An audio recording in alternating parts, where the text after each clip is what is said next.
All right, you guys, this is the video of all videos, the live stream of all live streams. And I know that there's already been a lot of people that have been going out of their way to talk about this leaked memorandum to the Deputy Minister and the Associate Deputy Minister for IRCC.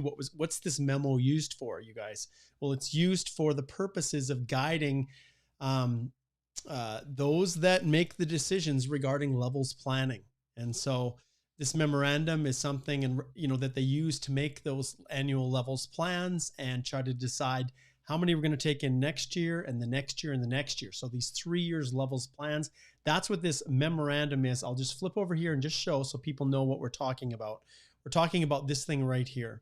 And so this levels planning document that was leaked, and I also will just start off as well, because this is what we're going to be talking about. This is what you guys want to know. What does the future hold for this year for federal skilled worker? And I'll slide over here to the webpage, and I'm actually going to I'm going to shift back here. So just so that we know the source. So Stephen Murin's obtained this. I know he's been on other YouTube channels and offered his thoughts, and I respect Stephen's opinion and his thoughts on this. But like, this is not a good day. It is absolutely not a good day. He tweeted this out and posted it, and kudos to Stephen for doing that. But lots of people are talking very, very high level. They're offering their thoughts on what this could mean. But what I wanted to do today is do something that no one else is doing, and that's actually go through and break down the words one by one. This is how I operate it. This is how I do things. I don't give you my summary and not, refer back to the source document. So all of you that are tuning in here, watching live, wondering what this is really, really going to mean, that's what I'm going to do today. This evening at 7 p.m. Mountain Time, I'm going to go through and really give you my thoughts on where this is at. Now, I'll give you another little tidbit. This is a leaked memorandum. We don't know to what extent this is going to be relied upon. We don't know to what extent they are going to actually follow what's in here. I think we have to take make the realization that there's a good chance that, the things that they've talked about in here are actually going to be things that are, they're going to use and rely upon when they're making decisions of how many immigrants they're going to allow in 2022. And especially you, outlanders. That's really what this comes down to, although it also affects those inside Canada as well. They refer to the group as federal high skill, this category. And that's how they decide when they're categorizing how many immigrants they're going to allow in each year. This is the cohort: the federal skilled workers, the federal skilled trade, and the Canadian experience class. So even if you're in Canada, you're not out of the woods at this stage. So we know today there was another big PNP draw. Why? Because they have agreements that they have with the provinces, and so IRCC has to continue doing those. So we saw another one of those today. But what I want to focus on is going through little by little and reading this for what it is. It is not the law. It's not the levels plan. Those levels plans, and they've proposed a couple different things that they might do. But those levels plans have to be released before February, and other outlets have reported that. That's not news to you guys, but we have to know. And realistically, once Parliament reconvenes here at the end of January, then we're going to be in a position to know exactly what this means. So once again, folks, we are still speculating. Until we see the levels plans, we won't really know for sure exactly what they're going to do. But I'll be honest, for me and for my firm, this is a big deal for us. We do a lot of these types of applications, and we're watching this very, very closely. With my Express Entry step-by-step course, I'm not going to launch it again until we have another draw. So that, depending upon where we're at with the PNPs, that there may not be another course for a while. And as you can see within our firm, we are diversifying, obviously.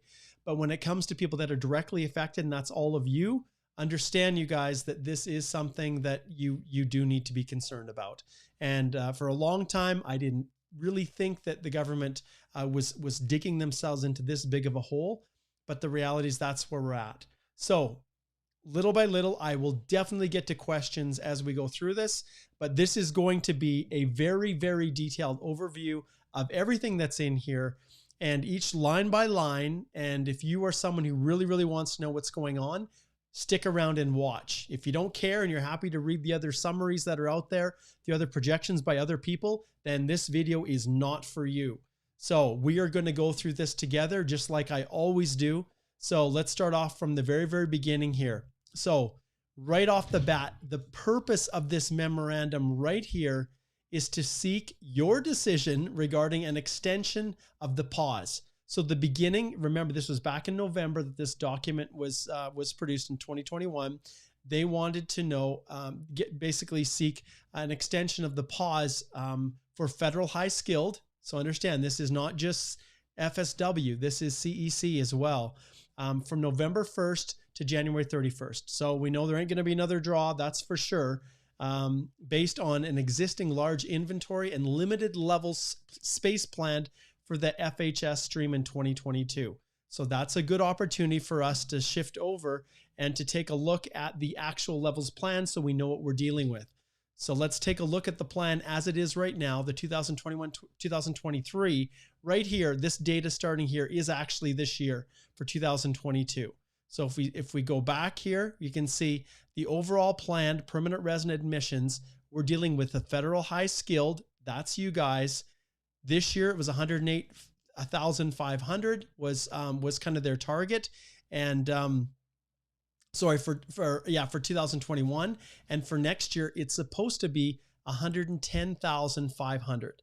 So keep that in mind as we're talking about this, okay? 110,000, that is the number that they are originally targeting for 2022, okay?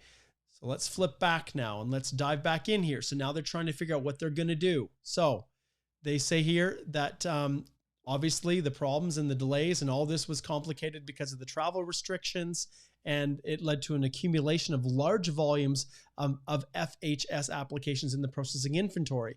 Well, we know for a fact that it wasn't just travel restrictions. It was the TR to PR pathway. It was the large round 176, right? So we know that that contributed to it. And they say here, this will continue to drive processing times up above in excess of the 6-month service standard. This is one issue that I really, really have with IRCC right now. These guys are not transparent.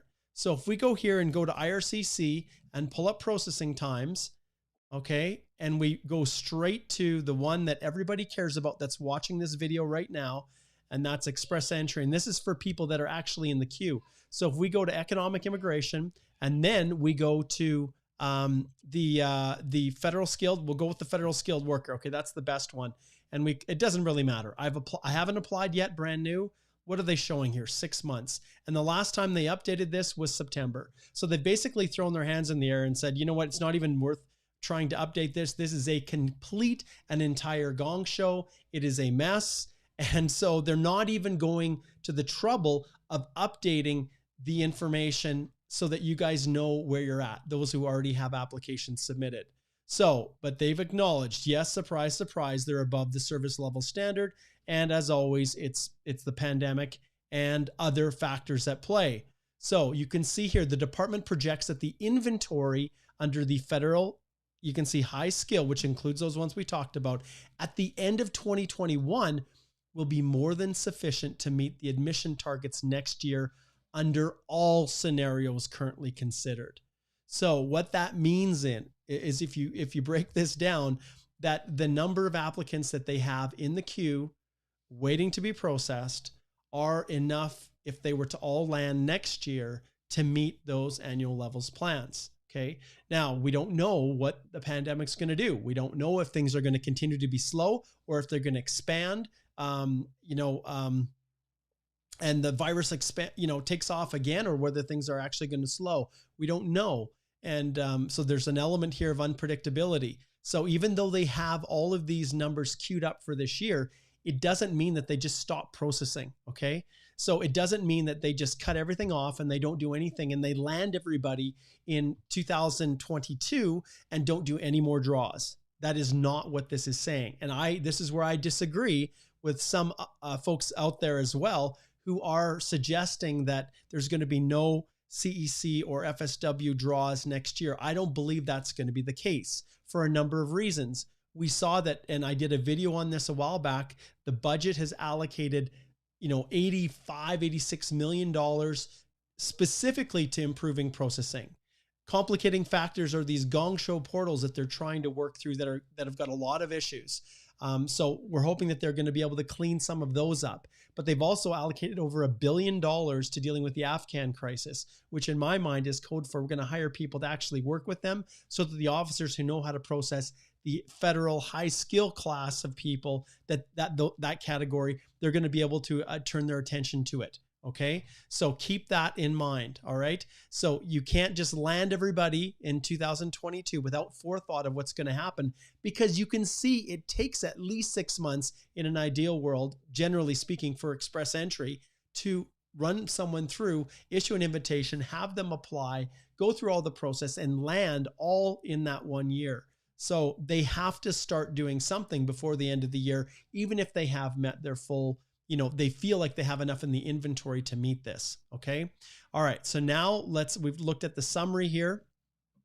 So you can see at the bottom here, it says the department has maintained a pause on FSW invitations since December 23rd. We know that day of 2020 due to travel restrictions inhibiting the processing of overseas economic applications. Okay. We're blaming the pandemic. That's why. In the spring of 2021, the department created the temporary resident to permanent resident pathway. You bet. We know that there's upwards of 90,000 or more. Why do we say more? Because we know that there was probably 8,000 plus more than the original 40 that they intended for the international graduates. Yes, they didn't meet the target for the healthcare workers, but and then we haven't counted or factored in how many people have come through the francophones, which don't have caps. So there was a large number of people that came through that filled that big cohort that they said was enough to meet their levels in 2021, which of course they did because of their ability to pump through. But guys, they were pumping those suckers through fast. Like we were seeing 35, 40,000, however many they were saying total that they were processing each month to meet the 401. And why? Like I asked myself, what is the fixation with these levels plans? I don't know. Like, why is it so critical that they had to rush and flip all these people around? I don't have a problem with what they did. I don't. Others disagree. Others are quite upset. Other, lawyers and consultants out there are kind of ticked, especially with that big 176 draw. But I don't have a problem with it. The government can do whatever the heck they want to. But one of the things they never contemplated was the ripple effect of bringing in all of those people strictly from inside Canada to meet their plans when they're trying to figure out what the future holds. And thus, all of you federal outlanders are the ones that are taking the full brunt of this situation. So, like I said, processing times, it doesn't matter if you are going through, if you haven't applied yet, or if you've already applied, they haven't updated this. It says 6 months, which as far as I'm concerned, and I actually did an interview with Global News just yesterday talking about all of the delays in the spousal sponsorship realm. So let's dive back here and finish this off, okay? And we've already talked about this. They are also background in the spring of 2021. You can see they talk about there's the TR to PR pathway, and then they invited a large number of CECs. And in an effort to support the 2021 admissions, that's the fixation once again with this meeting this levels plan of 401 that increased the number of Canadian residents who could apply for permanent residence. So basically people inside Canada. All right. So that's basically page 1. Let's flip to the next page here, which of course, and this is also background, and it's important to understand what's going through their minds as they're doing this, what's driving their decision making. And it's not rocket science. You guys all know this. So this led to significant inventory growth, which will need to be addressed in upcoming years. So obviously they have identified the fact that there is a ton more people in the inventory now because of their inability to actually land outlanders. And now they're going to have to address this in coming years. So this doesn't mean that they're not going to do anything next year, but it definitely, or this year, I'd say for 2022, but it definitely is going to have a huge impact that we cannot ignore. I just hate when people overstate and try to, to fearmonger. Now you have to be aware of this. You have to be nervous. But at the end of this, I'm going to give you guys some suggestions and my thoughts on what we do if this actually plays out and the no program specified draws dry up for 2022. So yes, the inventory buildup has led clients who previously applied through Express Entry streams to face once again processing times in excess of the 6-month service standard. Why is that a big deal, you guys? It's a big deal because this is Express Entry. This was heralded as this amazing program where Canada would be able to have someone apply and land them within 6 months, and it was heralded as the greatest program in the world, patterned after Australia and New Zealand, whose programs have now since not been nearly as attractive as the Canadian one. But that's what Express Entry is all about. In fact, it is baked right into the guidelines and instructions and regulations. It's the things that the government is mandated to adhere to. And so when they're not meeting the 6 month, this is a big deal. And this is also what's driving the decision making. They're like, we have got to get the processing times down to 6 months. Otherwise, it's just like the old federal skilled worker program, right? And if those of you who've been around as long as I have will remember the days when there were over 600, almost 700,000 individuals overseas backlogged in the federal skilled worker programs because Canada was only letting, because of their admissions and their levels planning, a certain number of people in. And once that cap was met, then processing slowed until the next year so that they could maintain the certain number or level of immigrants each year that they'd planned for. And I know there's been people out there. I know, I think Stephen Mearns and some others had kind of hinted that, that there's even the ability for them to just cull out applicants that are in the pool. And I've had lots of people who've said, they're saying that they can cancel the existing permanent resident applications of people in there. And okay, yes, the government can do whatever the heck they want to, right? And there is a precedent for that. And they did that to help manage the over 600,000 applicants in the queue. They just said, sorry, you guys, we just can't process you. It's going to be like 7 years. We're just returning your fees, returning your applications. And that's how they dealt with it. And that was a previous era. But now Canada has a different mandate. They are driven to drive immigration to the country. And so I personally can see no world where they are ever going to do what they did before. I cannot see it. And so, yes, there may be pauses. There may be slowdowns in the uptake of new. That's what they're talking about here. They're not talking about canceling your permanent resident application because it's been in the queue. So, and I will get, and I see all these tons of comments coming, guys. We will get to this, but understand that yes, there will be an impact on, well, it's clear. There has to be an impact as we get into the numbers. But as we go through this, you'll see that, yes, there's going to be a slowdown, but there's no indication that they're actually going to, just close applications and say, too bad, so sad.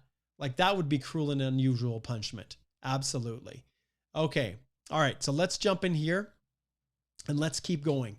And understand, if you guys don't want to sit around and watch and hear what I have to say about this, that is totally fine, because I'm not rushing this. I'm not summarizing it. I'm digesting every single word in here.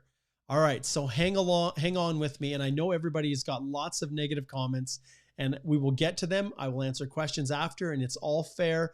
And you have every right to be frustrated about this. Okay. So as we go forward here, you can see that the number of federal, like these high skill invitations issued from January to September, will for the most part result in admissions in 2021. So that means that obviously to meet that 401k target. And if we jump back here and we look at the levels plan, I'm just going to flip back here again. You'll see that in order to meet that 108,500, that's what it is. They got those numbers from obviously the big Express Entry draw and the TR to PR pathway. So it makes sense that, that's what would be what they're saying here. However, and once again, they're putting the blame on the pandemic with the border closed effective since March. For overseas workers, the inventory for you guys grew significantly. So in order to achieve, and this is what we have to to read it, understand it, but put it into context. In order to achieve the 6-month service standard and respect the FHS levels plan for 2022, this inventory would need to be reduced by more than a half before any new clients apply. So this is once again a recommendation as to one direction that they can go. But please, please understand that until we actually see the levels plans, we don't know how they're going to treat it. So once again, flipping back here to the levels plan, we can see that the levels plan for next year is $110,500 as it stands right now. And bearing any changes, that's the government's mandate. But when it comes to the actual new levels plan that are going to be launched before kind of the second week in February, I think ideally before February the 11th, I think is where they have to be. But if they're going to be doing that, then the biggest issue is that, and I'm just going to adjust this here so that it fits properly on my screen, because I don't want this to get out of your view. In order to do that, they have to process half of the existing applications before they start issuing new levels plans. So what does that mean? Sorry, before they issue new invitations to apply. So what does that mean to me? Well, it suggests to me that yes, I had a nice prediction that maybe we would see something in January, and that's not going to happen. So with the amount that, and we'll look at those numbers right now, they're going to need to, at least in their view, before issuing new invitations, they're working on it right now. This isn't anything new. They're working frantically on this right now. They need to get through the ones that are in the queue before they can start issuing new rounds of invitations. But with that being said, as others have pointed out, and as the government has pointed out itself, they do have enough in the total inventory to meet all of the needs of 2022 with the people that are in the queue now. And that's a collective federal skilled worker, CEC, and federal skilled trade. Jumping back here, now let's get to the current status. This is how they see the world, okay? So there's options being explored as a part of the 2022-2024 levels plan. That is the plan that they are now adjusting that will be announced here in just the next couple weeks. So probably in about 3 weeks, we will have a better idea. But these are the current options being the critical term here. None of this is law. They could decide we're going to increase it instead and we're going to take in even more immigrants, and we're going to increase those levels plans. Instead of 110, we're going to bring in 130. So they could do that. Now, is it likely that's going to happen? Probably not, because of what we read as we go forward here. So you can see here that the federal high skill, once again, for you guys, that's the CECs, FSWs, and FSTs, is likely to face a significant reduction to accommodate other ministerial and department priorities. And what are those priorities, guys? Well, they go on to describe them, which we all know, but we'll read them anyways. The FHS admission target could be significantly reduced, with some preliminary scenarios seeing decreases by more than 50% of the, and we've looked at this, right, 110K that was allocated in the previous plan. So one option is, okay, well, let's just reduce that down. So maybe instead of 110, they reduce it down to 50, okay? And there's one other thing that I want to point out that people are not talking about, okay? And sometimes people get confused with this. If we look here, you guys can see that this federal high skill, if we click on this little toggle there, you can see that it includes only the federal skilled worker, the federal skilled trade, and CEC. It does not include PNPs. And so if we're going through this and we look at the other immigration programs, you can see here that the federal business has 1,000. The economic pilots, you can see rural and northern, agri-pilot, there's 8,500 attributed there. The Atlantic, and then we still have, you guys, 80,800, and for next year, 81,500 that are separated out, that are the PNPs that are not eating into these totals that we're looking at in this document here. So understand, the reason they can still do the PNPs is because they've got space allocated for it. Okay, let's continue down through here. So why are they going to even consider reducing that 110 next year to maybe 50, 55? Why? Or what are the causes? Well, we already know that. It's because they took in so many people through the TR to PR stream, and they have these promises made from cabinet that they're going to resettle 40,000 of these Afghan nationals. And, we know that that's going to take time. They're not going to be able to resettle all of them next year, but the goal is to do it within the next 2 years. So they have to take that into consideration. And if we go back here and we look, once again, I keep coming back to our levels plan here. As we keep coming back to it, you can see here for refugees and protected persons right here, if we scroll down to the bottom, you can see that they are targeting 59,000 they were for last year and 60,500. That's globally. That doesn't account for this, because remember, these levels plans were set before they made this big announcement that they were going to resettle these Afghan refugees. So that's where, when they have a total amount that they're trying to look at settling for the year, those total amounts are affected by each of these categories. And so, the overall immigration targets, you could see here 401. Next year, it's 411. Are they going to reduce that total amount? No, but they do have the ability to allocate who is going to fill up these spots. So if they're going to take some away from the economic ones here, the federal high skilled, then and give them to, or I should say, if they're going to add more spots for refugees, then they have to come from somewhere, and it's probably here. So, and same thing for here, 421. I don't think they're going to reduce the overall levels, but for sure, at least right now, it looks like the impact is going to be, and the one that's going to take the brunt is the one that has the largest queues, and and that could also impact things. And so this is another good point, because some people will say, okay, Mark, if they're going to reduce, it's all fine if they keep 110, but if they're going to actually reduce the number of total landings, understand this is people that become permanent residents, not that are issued ITAs. If they're going to reduce that by 50%, and they already have enough for the whole year, then does that mean there's going to be no draws at all? And that's the argument that some people are making. I'm not buying it. I don't agree with that. I don't think that's actually going to happen.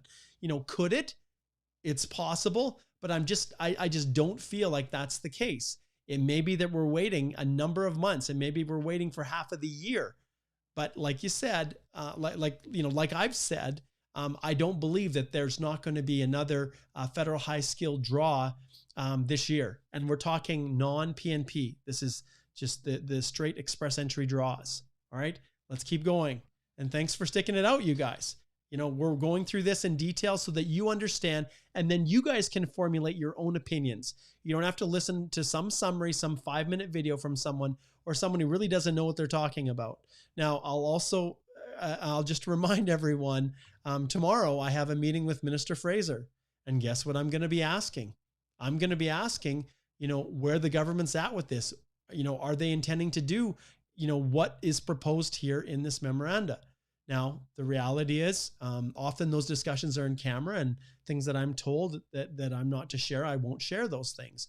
But if there are things that I can share, obviously the first place I'm going to do it is with the lawyers within the Canadian Bar Association, which are a priority, because I'm there representing their interests and on their behalf with the other table officers.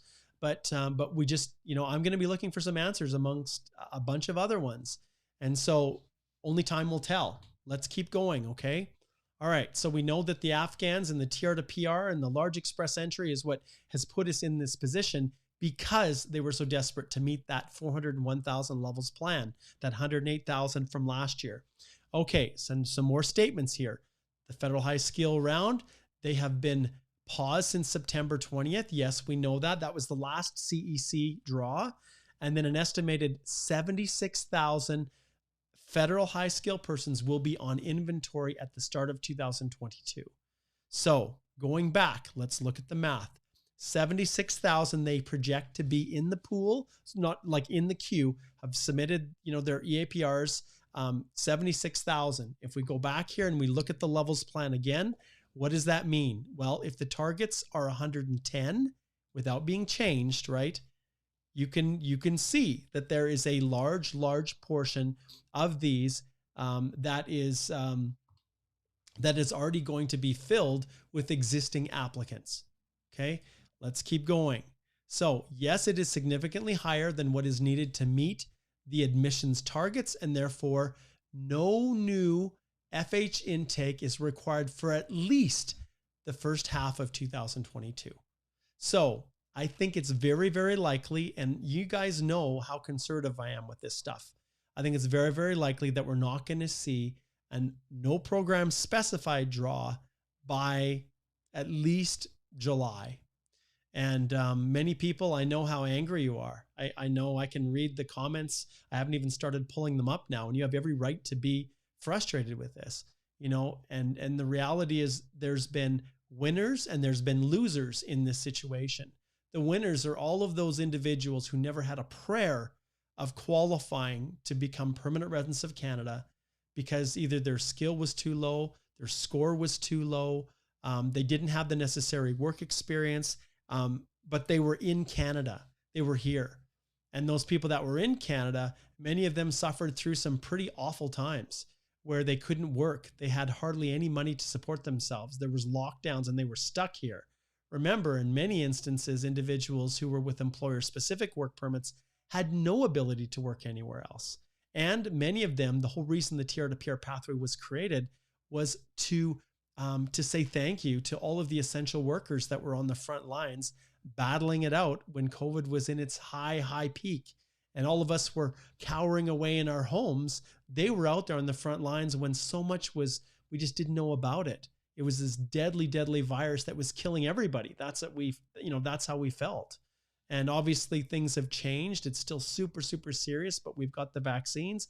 But those people were out there. They stuck their neck out on the line, and through the minister's humanitarian and compassionate powers that exist within his role, Minister Mendicino created that TR to PR pathway. And if you guys go back, you can actually go and watch my testimony that I gave back in November of 2020 to the Standing Committee on Immigration, where I said specifically that we need to do something for those frontline workers.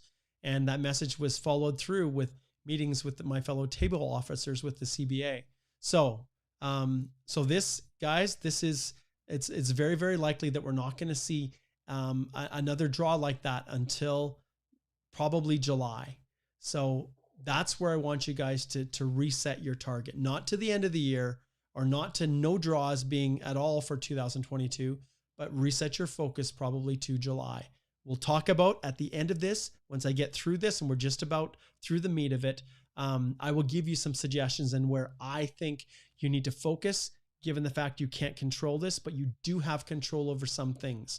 We'll talk about that at the end, my tips on what to do, which also people are not talking about. All they're doing is fear mongering and not telling people what they can do or what options are available or what they should do.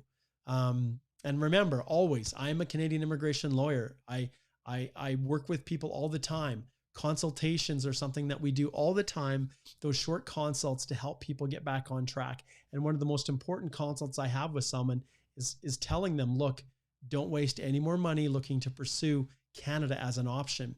If you have other options, look to those because of A, B, C, D. Or other times I'll have consults with people and I'll tell them, look, this pathway that you're looking at probably isn't going to work.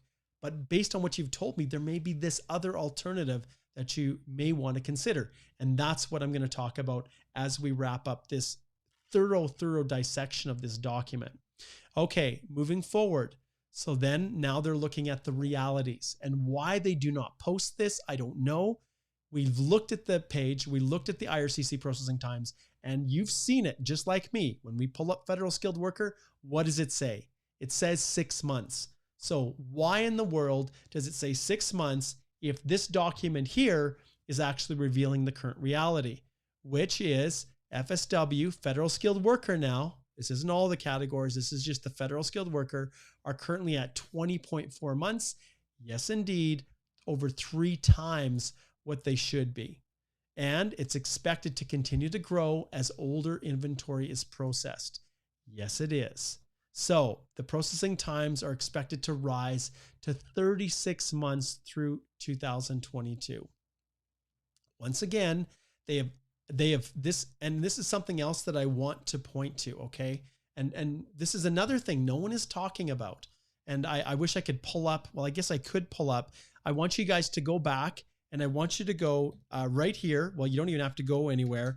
Go to the YouTube channel, to my YouTube channel, and I'm going to pull this up, and I want to show you guys. I want to show you something here. I'm going to stop this. I'm going to flip this over here. I've got so many. So it happens when you're your own production studio. If I go here and I go to my videos, if you go back, it's the one that's, I think it's in black. No, it's green. This one right here. Okay. This is this Economic and Fiscal Update 2021. And in that episode, I talked about the fact that they are adding, and you can see actually, if I go back to this again, this was a month ago. Okay. So this is basically December. All right. So this economic and fiscal plan was launched or released after this statement here. So you have to take into consideration that this is still an older document that was released, and there's lots of ground that's been covered since this thing was released. And when you look at this video that I did, where I broke down where the money is going, like I said, 85+ million was attributed to processing. Over $1 billion was allocated to dealing with the Afghan crisis, which therefore should free up the ability for immigration to do different things, different things than what we see in this report. So it's not that this is the Bible. That's why I keep telling you guys to hold off on passing complete judgment until we see what the levels plans are. Okay. That's what will speak. So moving forward, you can see that for CEC inside Canada, they've pushed that through. The reasons it's 7.6 is because they wanted to process as many of those as possible so that they could meet those levels plans, which they did. Okay, just about through this. Given the existing inventory right here is sufficient to meet federal high skill levels space under all scenarios being considered for 2022, any FHS invitations issued between November and January will be processed outside of the 6-month service standard. So what they're saying is, if we do any, we're not going to be able to do it in 6 months. And so this will not contribute to 2022 admissions. So that's not surprising. So they're acknowledging it. So the way I approach it, my position is, look, you guys have to think long-term, and you can't just shut out the world to applicants from outside of Canada. It doesn't make sense. You need that fresh lifeblood coming to Canada. Every bit as much as those that have come as students and workers, you need those individuals who are high skilled, highly educated, who have super high human capital to come fill the ranks. You best and brightest all over the world. I think it's really, really important that Canada doesn't close off doors to that. So as we go through this again, you can see that they're acknowledging that they're not going to meet the 6-month standard. So just change that 6 months. Stop over focusing on it. These are realities that are just life. Okay. And forget about the stupid 6-month deadline. You tell me, do you want your application processed in 6 months, or are you willing to have it processed in a year while they sift through this big backlog so that new individuals can keep coming into the pipeline and they can start moving forward? Ultimately, I guess it's up to the government what they want to do, but I don't think they necessarily need to feel, I think changes can be made to adjust this service level standard of 6 months. Heck, they haven't been meeting it. They've got lots of reasons why they couldn't. So that's my thoughts on that. Okay. So the size of the Express Entry pool has grown over the last year. Duh. We know that. The trend is expected to continue. Why? And this is something else I want to point out to you guys. What is the situation like in other countries? My brother lives in Australia. I have tons of clients there. Those individuals there are seeing all their pathways dry up. I look at the US. If you're an Indian national and an H-1B in the US, how soon are you going to be eligible for a green card? I don't know, what, 50 years, 60 years, longer? So the reality is there's still a massive uptake in Canada because Canada is still one of those countries that, well, up until they had this big backlog and the travel restrictions and everything kicked in, the doors were open to even people who had no connection to Canada to immigrate within 6 months. Pretty freaking awesome. Until all of this happened. And now all of the individuals left in limbo. Yeah, it's been a gong show and a disaster. And you know what? Who could have predicted that it would have happened? But I think a lot of people are asking questions to the government about how did you allow this to happen and to continue under your watch? We'll see. With the pool growing to approximately 207,000 candidates by the end of 2001, even if invitations to apply are resumed at a modest pace. So you can see that they anticipate that the pool will continue to grow. But understand that this is the express entry pool. So even applicants under the PNP programs, as far as I'm concerned, are calculated to be included in this category that are going through express entry. They just have PNP nominations. So once again, I take this with a grain of salt. So let's finish off with this. There's a couple more paragraphs here. Given the current composition of the pool, the minimum CRS score necessary to receive an invitation to apply will likely rise above 500 and remain high, regardless of whether invitations are further paused or resume at a modest pace in the very near term. So this is something that I will get to in a little bit, you guys. This is something we can look at the rounds of invitations. We can assess that right now. Let's flip over and take a look at where we are right now with the rounds of invitations. Click on here and we'll open this up.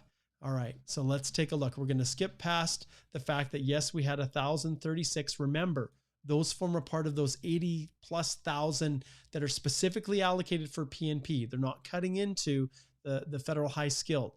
So we scroll down here and as of January the 17th, so at least we have some fresh data to look at, you can see where this is coming from, okay? So they say, and this is where I don't necessarily agree with them, 500 to 600, that range there's 5,106 plus 899 here. Remember, these 601, the only way that you're going to get up that high, well, generally speaking, yes, you've got to have some French, a job offer, a bunch of other stuff, but generally the people that are above here are PNP candidates. This was before the round of invitation was issued and 1,036 were pulled out. I always find that a little bit interesting given the fact that the lowest score was 745, which has to suggest that there were a bunch of people right before the draw that put their applications in. But anyways, that's where it was sitting on January the 17th. So if you scroll down here, you can see, like I said, 501 to 600, this range that they're talking about right now for ITAs or people that are in the pool, there's basically 5,106. We have to assume that these are all flushed out, or at least, you know, probably there's some in here that maybe weren't, but I have to assume anyone above 600 had that 600 nomination points plus whatever they had for human capital. So flipping back once again to here, so this is great. They'd likely rise above 500. That's possible. We'll talk about those issues. And in both scenarios, the CRS score will likely remain high for approximately 6 months. Okay. And why high? Because they have to cull out the backlog, and they're not going to be issuing rounds of 5,000 at a time like they were at the end of 2020 when they wrapped up with their no program specified draws. So candidates with these scores have very high human capital, yes, indeed, but also tend to be very homogeneous, high language proficiency, education, significant work experience, and potential arranged employment. So, okay, let's wrap this up. There's just a couple last ones that I want to pull up here. So you can see here, if I pull this one up, the next, this is all, the reason this is blank is because it's redacted.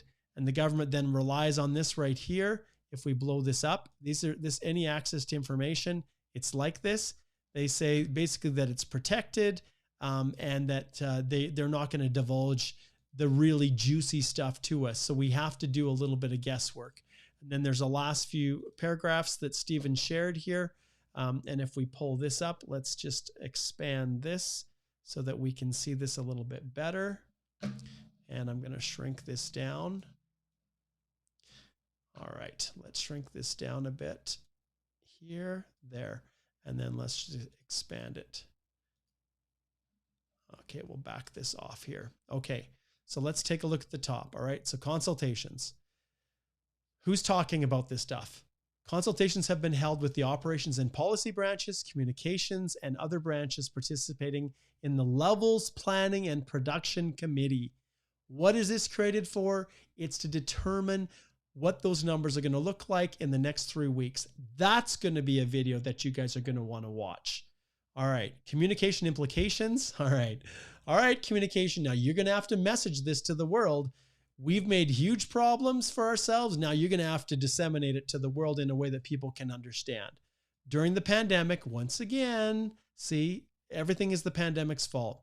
The department temporarily paused FSW and FST intake, instead focusing on CEC and PNP candidates, yes, of the in-Canada population, as a way of trying to meet the 2021 admissions targets. You can see it drove all of this process.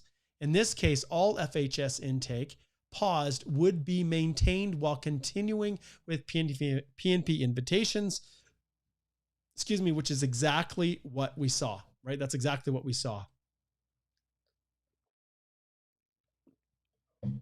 And then the last but not least, recommendations. Oh, well, apparently there's something that's at some outset, which all of this is redacted.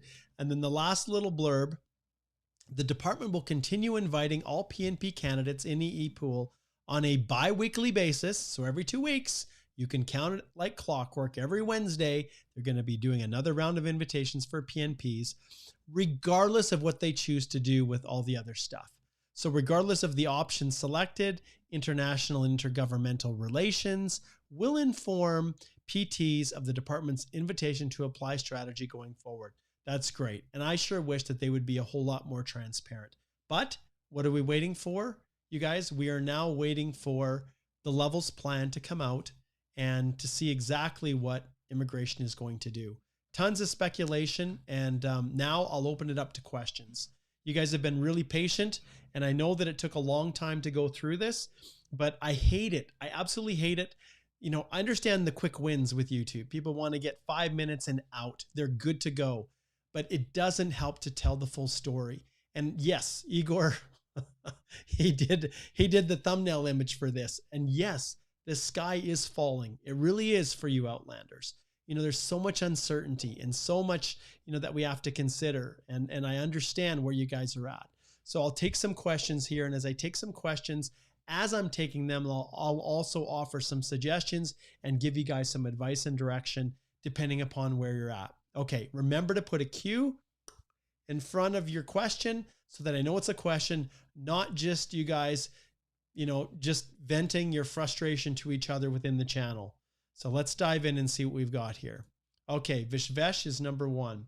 I'm going to actually adjust this. I can mess around with my screen here so that I can fit your questions on here. Okay, so Vishvesh says, hello, Mark, great to see you. Is IRCC PR processing being slowed down?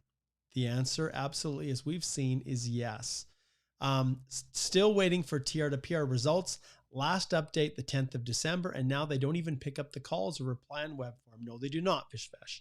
And this is another complaint I'm going to have for the minister, is the communication.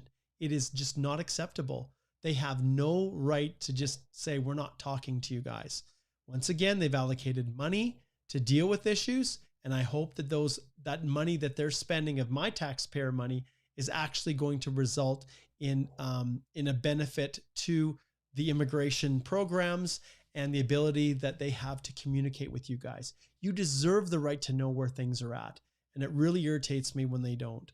So with your situation, we know that there are many even that filed on May 6th, international grads under the TR to PR that have not received their AORs that are still pending. You're in that mix. Okay. Hardy, does PNP will still be able to take Outlanders? Yes, it will. The difference, you know, you can see that the PNPs are still operating, still processing. Okay, so those are outside of everything we've talked about here. The PNPs fill that class, right? Those 80,000. And if you are outside of the express entry streams, that is, those numbers are going directly right into there. Remember also the PNP supported express entry stream applications are also still going forward, as we can see. So anyone who is and this is what we're going to see. PNPs now, and this is the interesting thing. This is so interesting. When round 176 happened and they did that massive draw, low CRS, 75 points, 27,332, I believe, invitations extended. I had a call virtually the next day with the head of the Alberta Immigrant Nominee Program and said, hey, did you guys know this was coming? And the program director, the acting program director at the time said, no. They like gave us a week's notice saying that they were going to do something. We had no idea that they were going to gut all of the candidates that we had desired to take. And that's what happened. And so then many PNPs were scrambling, trying to figure out how are we going to meet our levels if the government's taking all of the in-Canada applicants away. Well, now the PNPs are in a situation where the government's basically saying, okay, we got ours, now you can have yours. So under the programs right now, those are the PNPs are the ones that are benefiting. And yeah, when you go through and let's just take a look at this, and I know I'm not going to get to all of your questions, but I'll do the best I can. I want to go back to processing times, and I want to go back economic, and then I want to go to PNPs, and you will see here online via Express Entry. Let's say no. Have you applied already? We'll say I already applied. You can see that it's very lengthy, 24 months. If you have not applied, and this is interesting, I haven't applied already, it's 15 to 19 months. Why? Because many of them were caught up in this paper-based filing gong show. Now, I'll also tell you guys that I am not filing any applications through the APR portal. I'm not. The new PR portal that they created, I'm not filing my application through it. I'm still filing via paper. Why? Well, there's a number of reasons behind it. But at this stage, when it comes to these, I'm not trusting that PR portal yet. I'm not confident that it's actually getting looked at and processed, at least admitted, and AOR being received any faster than paper-based. Once they've proven to me that I can trust it, then I will go down that path. But yep, Hardy, you are, life is okay for you. Okay, Izzy says, hey, Mark, would you say there's a point in sticking with EE pool if one is eligible for FSW and CEC, okay, around the 500 point mark, and a post-grad that's valid until spring 2023, or better to look at other options? Okay, so in every case, you're going to stick it out. There's no reason not to keep your profile in the pool. None. Leave it in there. Are you going to pursue every other option? Yes, you are. If you're eligible for a PNP program, you are 100% going to apply in every single PNP you're eligible for while still keeping your profile in the pool, because we don't know what the heck they're going to do. Okay. The moral of this message is every possible avenue program that you might be eligible for, you submit an application. You have to cast your net broad. You have to keep all of your options open, because nothing is guaranteed. Guys, when I first started practicing, I had an answer for everything. I knew which program was the best to apply in, and I considered it downright incompetence if you couldn't also tell your client which one was the best.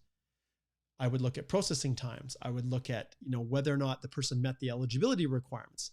And if I saw eligibility in 2 programs and one I knew was a faster processing, I would use that one. But those days are long gone. The volatility in the applications, the ruthless nature of the way they process them, I just do not trust immigration at all. It's not that I don't trust myself. In fact, I have shifted my entire practice now to that collaborative review model, which you head over to holthelaw.com. You can see we don't represent our clients in the same way. We offer only as much support as you guys need. And one of the things that I had been announcing as well, those of you who are looking at other options, and maybe you are eligible for spousal sponsorship. Maybe you have the ability to be sponsored by a spouse in Canada, and you're wondering whether that's an option that's good for you, compared to Express Entry. Heck yeah, you're going to continue with spousal. But I want to show you guys here on Monday. Today is Wednesday, January the 19th. On the 24th, I am so excited because I'm launching my very, very first spousal sponsorship course. And it's everything. It covers all the forms, the documents, and a live masterclass with myself all throughout the week, each evening, starting at 5 p.m. Mountain Time. I join the class, and you're the first ones there. So you're getting a lot of high touch from me. And I'm really, really excited about that. But this one, you can see coming soon. maybe not. Maybe this one is now going to be coming in July of 2022.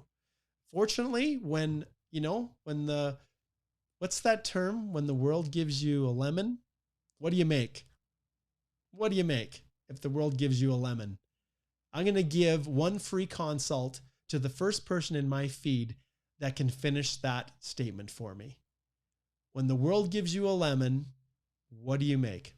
I just need one word. First person to do it, and I'm going to scroll down to the bottom, will get a free consult with me. Adriana, doesn't work. You're a consultant. That doesn't work. I guess unless you wanted one, if you wanted one, I'd be happy to do that. If you don't, and you can let me know, then we'll give it to Lau here, who's joined on the Facebook. So Lau, just send me a message, okay, through Messenger, or you can also, let's see if I have my, my email address. We can just bump that up here too. You can just send an email and just confirm it's you. And no scammers out there. I'm on to you guys. Last time I offered a deal like this, someone pretended to be the winner. So if you'd like a consultation, Lau, just send me an email and I can see your profile here and just, confirm and I'll give you a free consult. Okay. And those consults now are $400 for 25 minutes. I am so focused on the Canadian Immigration Institute, and I can see there's a ton of honorable mentions there. You can see lemonade, lemonade, lemonade. You guys know that. We just had a fast finger there. So Lau is our, Lau Valdez is our winner. Okay. All right. Well, that was kind of fun, wasn't it? All right, let's jump back and get into the questions here. And once again, we're looking for Qs. Okay. So make sure that you put a Q in front of it.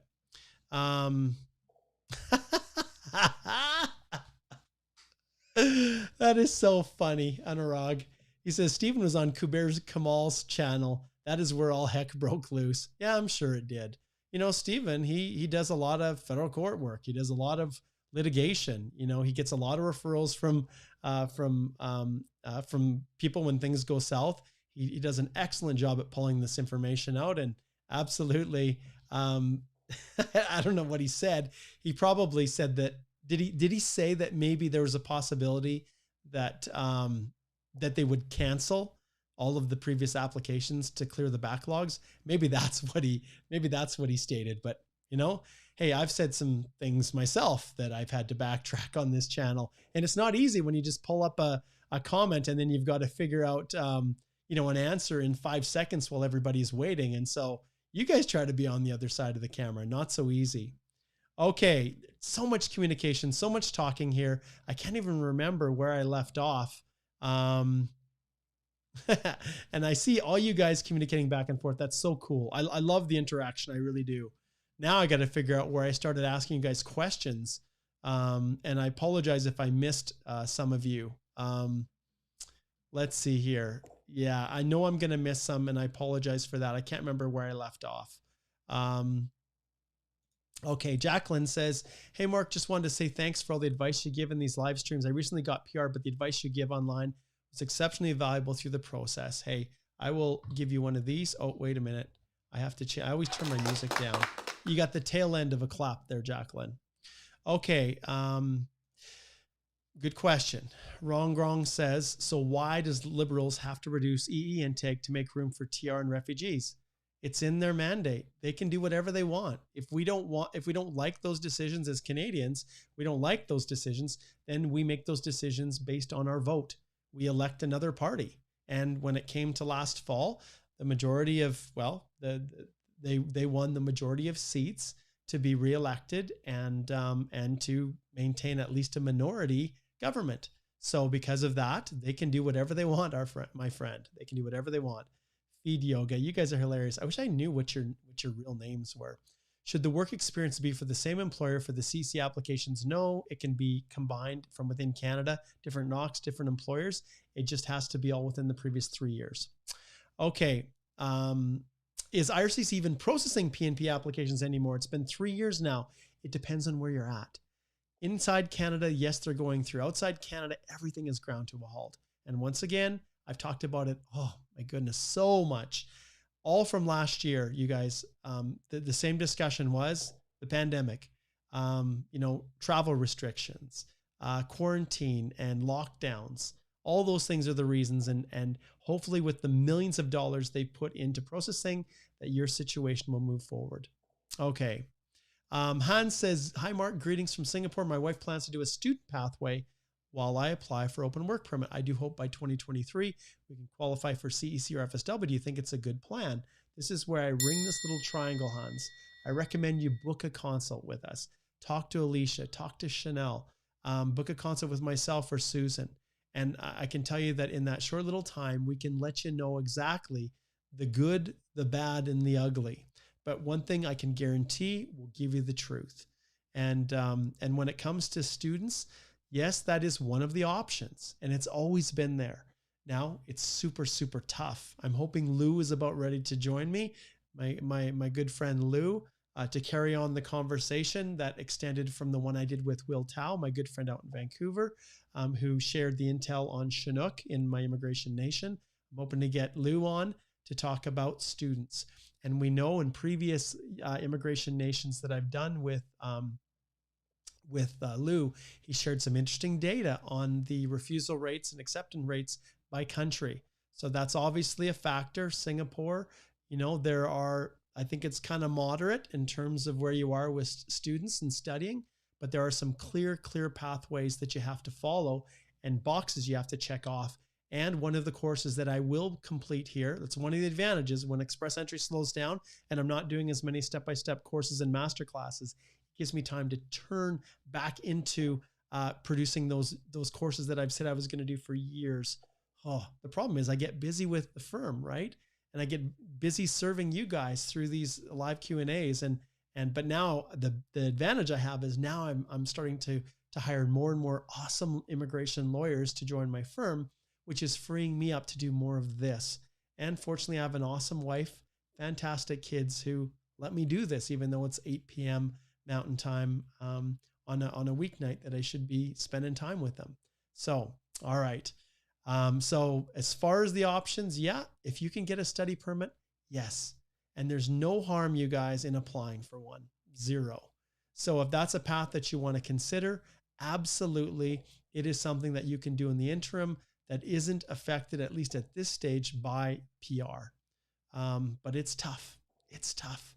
And I seriously recommend that if it's a path you're looking to go down, make sure that you are very, very meticulous in your application and that you're hitting all of those essential criteria and the ones that they don't even list in the checklist.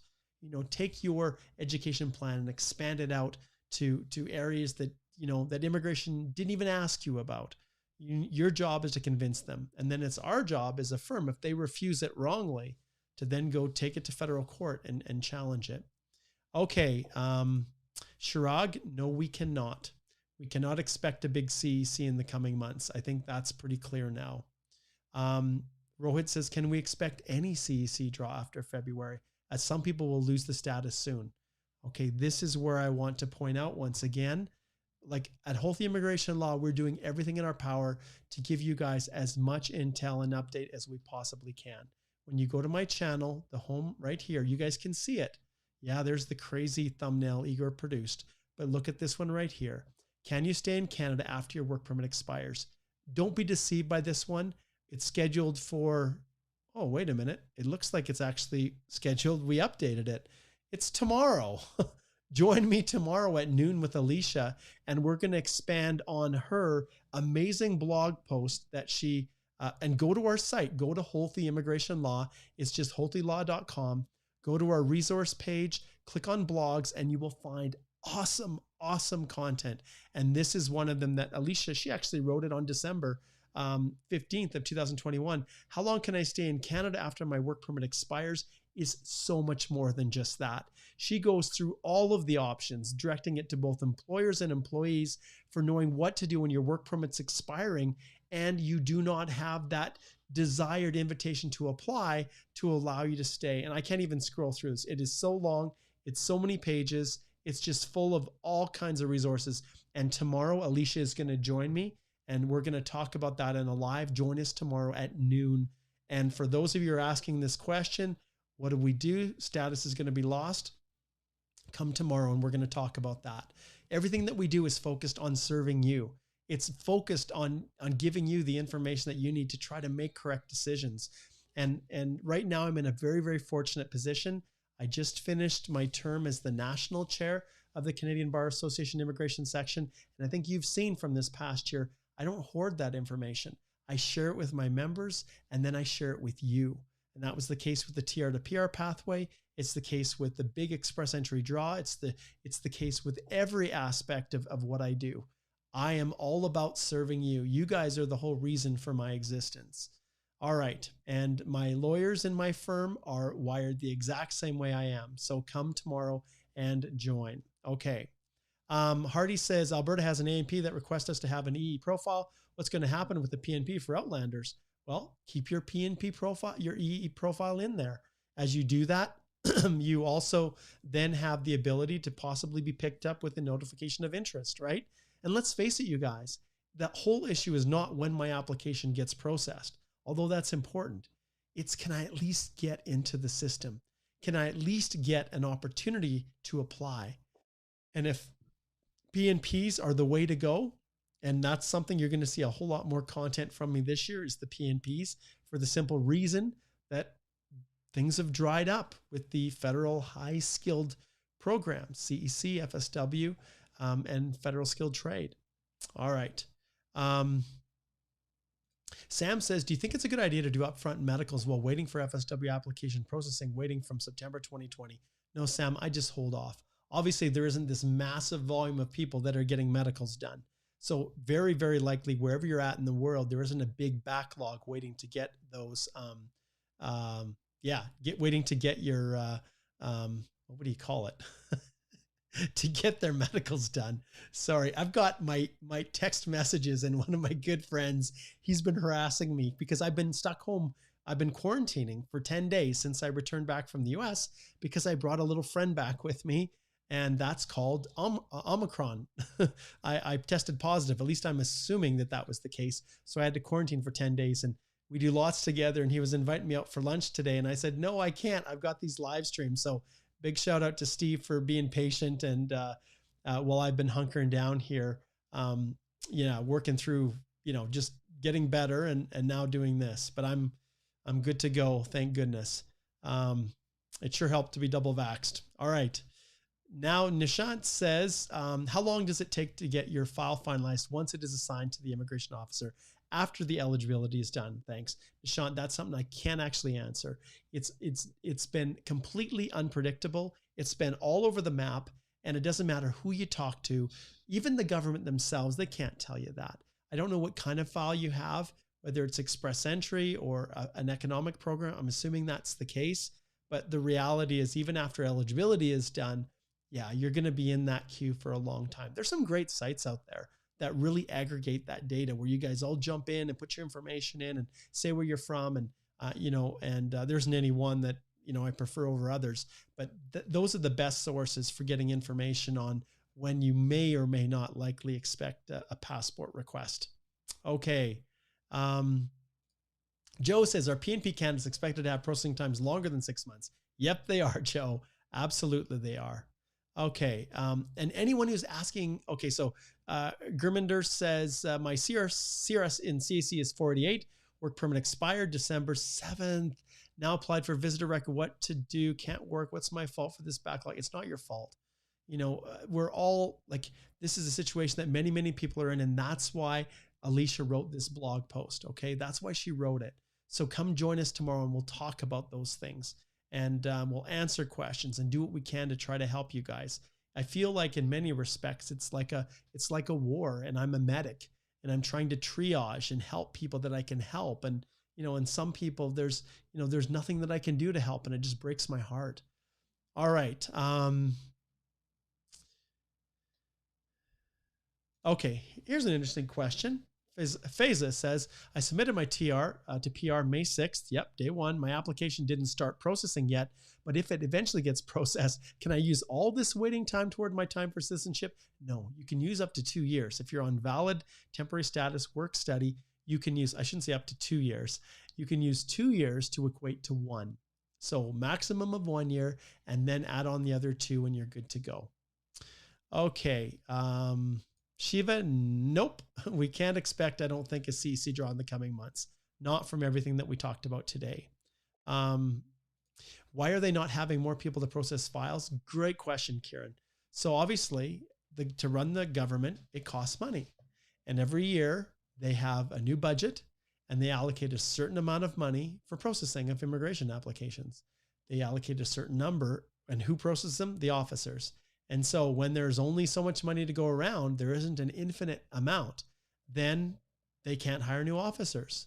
And when the government says, wait a minute, the Afghan crisis is now the most important thing for everybody. We don't care what you do with the other immigration programs. We want to put everybody, all hands on deck to help with the Afghan crisis.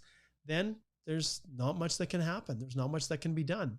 But like I said in the fiscal update, over $86 million was attributed specifically to processing time. So we'll see how long it takes.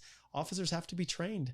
Some of them that they hire are low-level folks that don't know anything about immigration. They have to be taught, and it takes time. You know, I remember when I did my training before I started working on the border, the Carway Port of Entry between Alberta and Montana as a border officer. At the time, I was an immigration officer. They didn't have a separation. This was back in 2002 now. I've been at this for quite a while now. But back in 2002, I worked on the border as an immigration officer.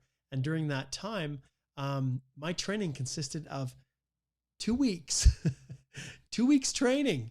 And then they turned me loose. And I was even working at the Chief Mountain Port of Entry, you know, on my own, making decisions about people's admissibility to Canada. And so, you know, even when it comes to these new officers, it takes time for them to be trained. So, all right. Okay, let's see what Thakur says. He says, a segue question. What are your thoughts about possibility of post-grad permit PR files getting processed?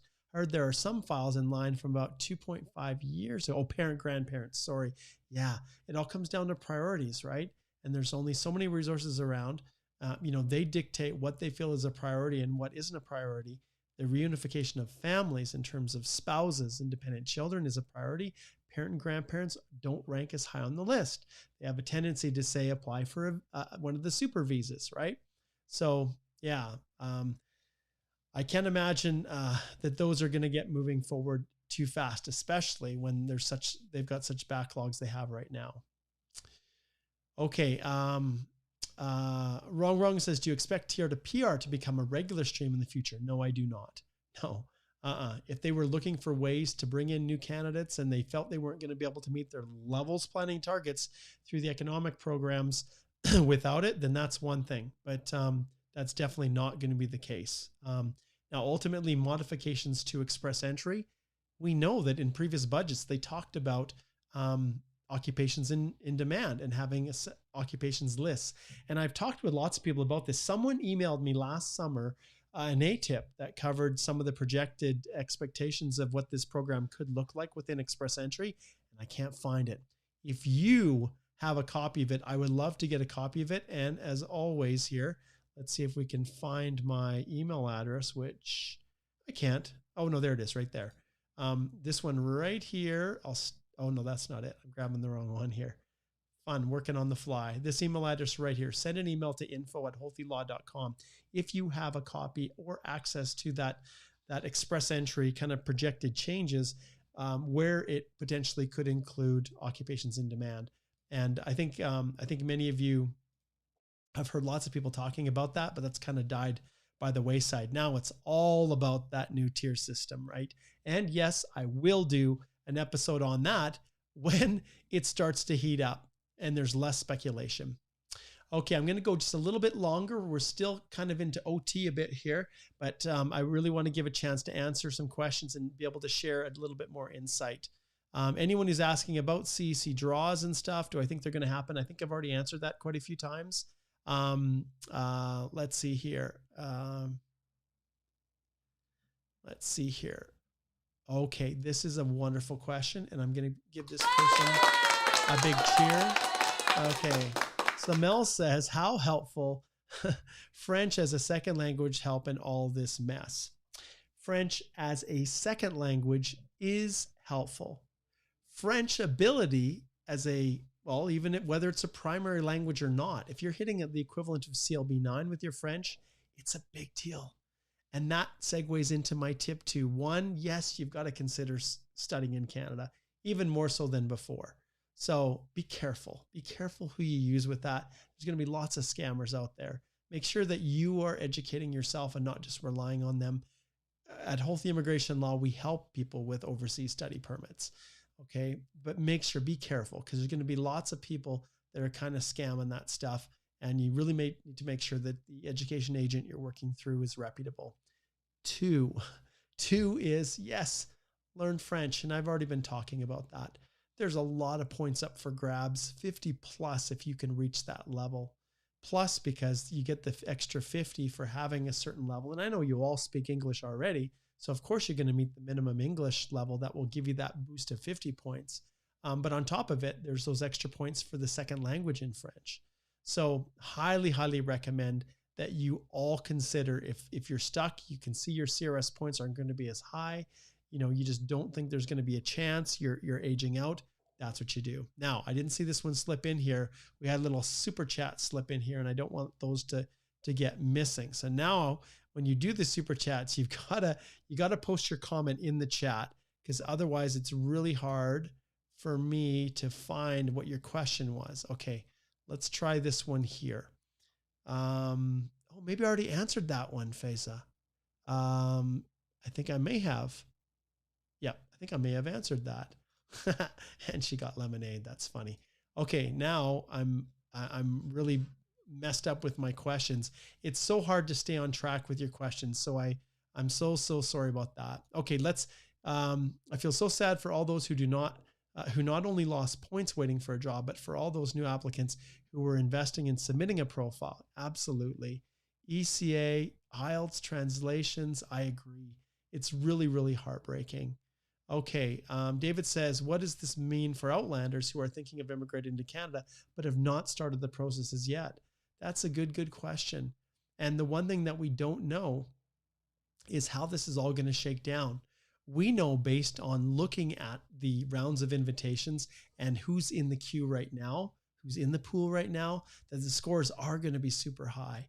You know, 500, yes, there's over, you know, well, realistically, there's over 5,000 that are above the 500 level, but even 490, you can do the math. And so what do? Well, if you've already applied and obtained your IELTS and you've obtained an ECA, then submit your profile. There is no harm in just submitting it, getting it into the pool. Don't waste time chasing reference letters or things like that at this stage. I recommend that's what you do if you haven't. If you don't, then you need to assess your financial situation. You know, can you afford to do another language test, you know, in 2 years if they have not yet started to come down to the level where you might qualify? That's a question that you have to ask. If it's not a big deal, if money is not a big deal, then same story. The ECAs are valid for 5 years. So I don't think there's any reason why you wouldn't proceed forward if your human capital is kind of in that range. And when I say in that range, right now I'm saying probably pushing 470 to have a chance as an Outlander. And even then, 470, it'll take a long time for it to come down as they flush out applicants. They're going to have to really do a lot of processing. Okay. All right. Okay. Dabasish says, need consultation in BC-PNP. I ring the bell. I flip my screen over and I say, come over here to Holthe Immigration Law. Click on right down here, speak to a lawyer. I've got this kind of shrunk, so it probably looks actually like it does on your phones. Book a consult, and you can choose the lawyer that you want to work with. Alicia, Chanel, Susan, and my ugly mug is here too. Okay, there is the recommendation, and there should be a link in the description. If not, go to holthelaw.com, HOLTHE law.com, and you can get connected. Okay. Let's see. I don't think I'm missing any more super chats. Nope, that's it. Just phase up. Okay. We're just about wrapping up. I always honor those critters first. Okay.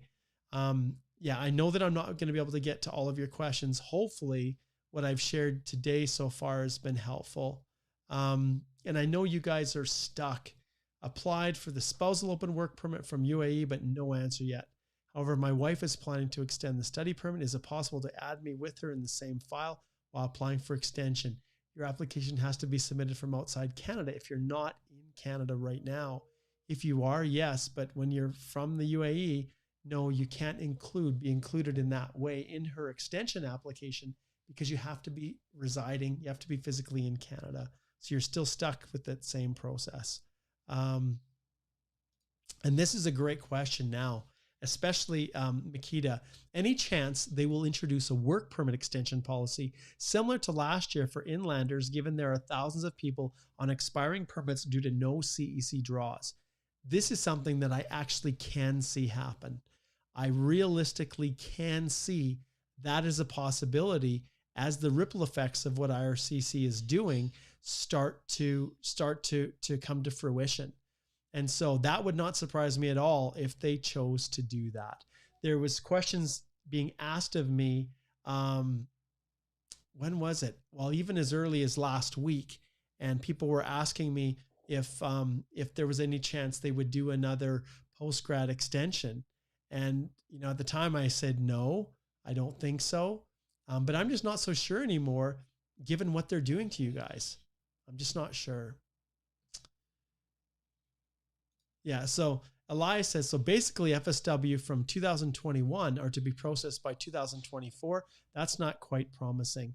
No, it sounds really, really awful. Personally, I don't think it's going to stretch that long. I really don't. Because remember, when they made those statements, that was before the money was allocated.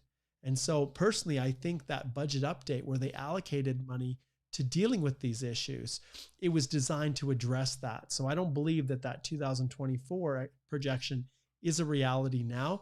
And that's what no one is talking about. It seems like I'm the only one that's talking about this. That announcement is massive and huge, but it's a few months old.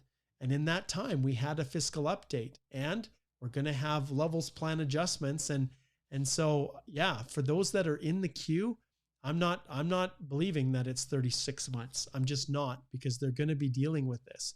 $1 billion to deal with the Afghan issue. Well, freak, you got no more excuses than saying it's because of Afghan that you can't process applications. The pandemic will come to an end. It will. And then there's not going to be any excuses that there's isolation requirements and there's lockdowns. And so we can't process. Those excuses are drying up fast.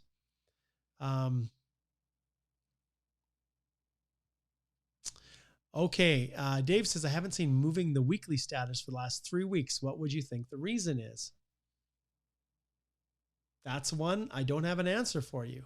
I really don't. Tatiana says, hey, Mark, thanks for breaking this down for us. Didn't they hire specific people for the TR to PR? Why is this being brought into the FHS backlog?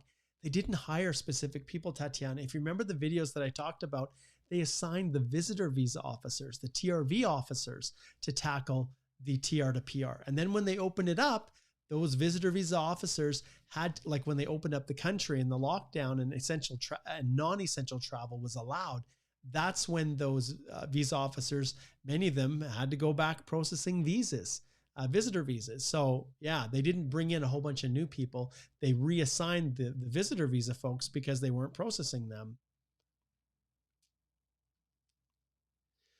Yeah, Dalbeer, as far as your AOR, I've got lots of people that filed May 6th. All you can do is wait, my friend. Okay, let's see here. And Sandeep, we talked about this at length as well. The backlog, they're hoping to get through 50% of them by mid 2022. I think that's kind of the hope. Okay, I'm trying to find some new people that haven't had a chance. Oh yeah, this is another big nightmare. So Joel, yeah, the home support worker, home child care pilot has a big backlog. Most applicant haven't received a permanent AOR. During the meeting to the Minister of Immigration, can you please pose that question? Unfortunately, we have half an hour with him and we can't cover too much ground. I've blocked off a little more because usually we get talking and it stretches longer than that. They know about this. This is a matter of priority and what they feel is a priority and what isn't. And it's, it's heartbreaking to see the people who've submitted applications are just left in limbo. What I do not accept from IRCC is the lack of communication with individuals. It is not fair to leave processing times for express entry at 6 months, giving people the impression that somehow it's not the 25 or 24 months or whatever, 3 times they said, I guess that's in the 20s, or 17, 6, 18, 20, whatever months it was that we read in this memo. Darshan, why can't they hire more officers to work on the backlog? Well, they are hiring more officers, and it was just in December that they announced the money, and it takes time. And that's the problem. It takes time. Hey, and then finally we got down to make lemonade. I don't know. Let's see. Did you respond whether you wanted that or not? I can't remember. She says, I deserve it. Oh, yes. Yeah. It's open. I do not distinguish between individuals and immigration consultants. Everybody is open. And so if you want it, then it's yours, Adriana. It's yours. We can absolutely connect and talk about anything that you want to talk about. And Adriana is, she's a past alumni of the Express Entry Law Group. So, all right. Okay, guys, I think we're going to wrap it up there. There's so many questions, and I really, really appreciate it. All of the input, all of the involvement. You guys have been awesome. And I think an hour and a half is probably too long for anyone to be sitting around. But thank you for being here. Let's just wait till the levels plans come out, okay? Before we start jumping off cliffs and things like that, let's wait till the levels plans come out. And the moment they do, I will be right back here doing the exact same with you guys in detail. So hopefully this was helpful. Mark Holthe, Canadian immigration lawyer, ex-immigration officer, and former high school teacher. I'm going to turn on my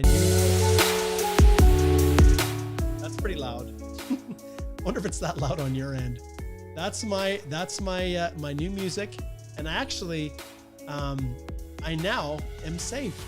I don't have to worry about some copyright claim and someone stealing my YouTube ad revenue because they allege I haven't properly licensed their song, even though every time I've paid for the million uses and everything else, but it still gets caught.